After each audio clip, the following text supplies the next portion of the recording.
केंद्रीय सूचना प्रसारण एवं खेल मंत्री अनुराग ठाकुर अपने 3 दिवसीय दौरे पर शुक्रवार को कांगड़ा एयरपोर्ट पहुंचे। यहां पहुंचने पर भाजपा कार्यकर्ताओं द्वारा अनुराग ठाकुर का जोरदार स्वागत किया गया। इस अवसर पर पत्रकारों से अनौपचारिक बातचीत में प्रधानमंत्री नरेंद्र मोदी के मंडी दौरे को लेकर अनुराग ठाकुर ने कहा कि पीएम मोदी हिमाचल को अपना दूसरा घर मानते हैं और वह लगातार हिमाचल आते रहते हैं। उन्होंने कहा कि चाहे पिछले 8 वर्षों में हिमाचल को विशेष राज्य का दर्जा देने की बात हो, चाहे AIIMS, PGI, IIM, medical college, hydro engineering college जैसी बड़ी योजनाओं की बात हो।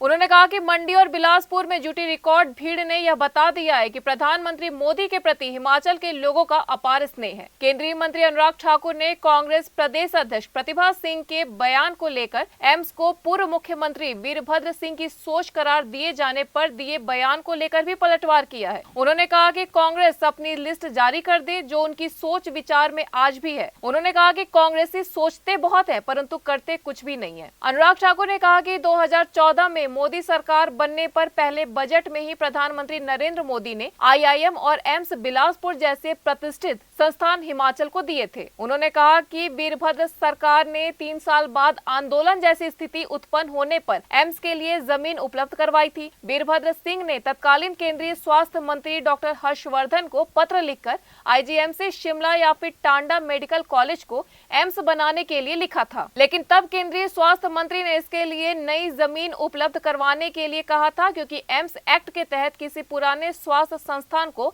एम्स नहीं बनाया जा सकता। दिल्ली के मुख्यमंत्री अरविंद केजरीवाल पर एलजी द्वारा डांट लगाए जाने पर केजरीवाल द्वारा एलजी के लिए प्रयोग किए गए शब्दों पर निशाना साधते हुए अनुराग ठाकुर ने कहा कि केजरीवाल डांट खाने वाला कार्य करते हैं और उसको हल्के में भी लेते हैं। केंद्रीय मंत्री ने कहा कि भ्रष्टाचार के नाम पर आंदोलन करने वाले आज भ्रष्टाचार के दलदल में पूरी तरह से डूब चुके हैं।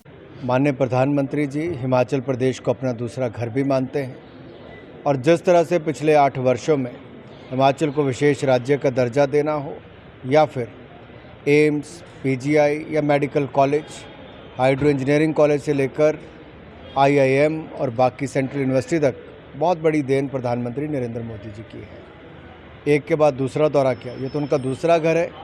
जितनी बार आएंगे उतनी बार उनका स्वागत है और आपने हर बार देखा, चाहे मंडी हो या बिलासपुर हो, रिकॉर्ड भीड़ आई। ये अपने आप में मोदी जी के प्रति हिमाचल की जनता का जो स्नेह है वो देखने को मिलता है। जो काम ही डांट खाने वाला करते हों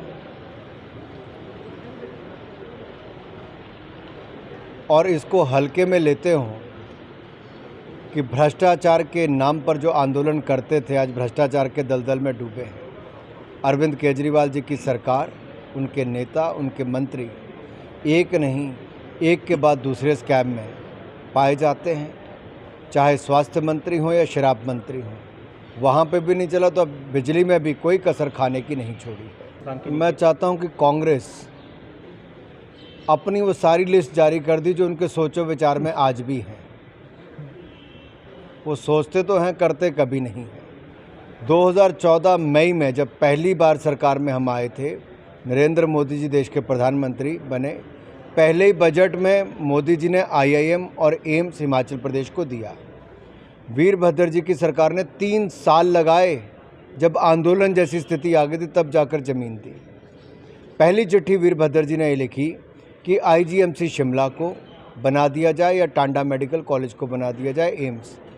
तब डॉक्टर हर्षवर्धन केंद्रीय स्वास्थ्य मंत्री ने लिखा था कि नहीं, आपको नई ज़मीन देनी पड़ेगी, नया स्थान, उपयुक्त स्थान देना पड़ेगा। एम्स का जो एक्ट है उसके अंतर्गत किसी एग्जिस्टिंग इंस्टीट्यूट को आप टेक ओवर नहीं कर सकते।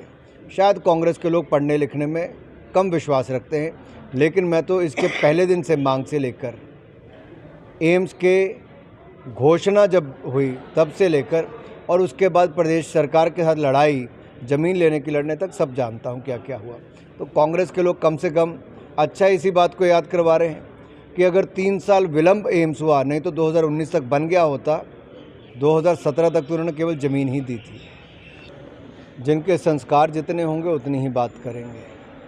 महामहिम राष्ट्रपति जी एक बहुत गरीब परिवार से आती हैं, पिछड़े क्षेत्र से आती हैं। शायद कांग्रेस हजम ही नहीं कर पाई कि ये एक ट्राइबल महिला पार्षद से लेकर प्रेसिडेंट की पोस्ट तक पहुंच कैसे गए। शायद कांग्रेस ने उनके जीवन के संघर्षों को देखा नहीं, इसीलिए किसी महिला को और विशेष तौर पर एक राष्ट्रपति को अपमानित जो किया है, इसके लिए पूरे देश से माफ़ी मांगनी चाहिए। News desk N1 live.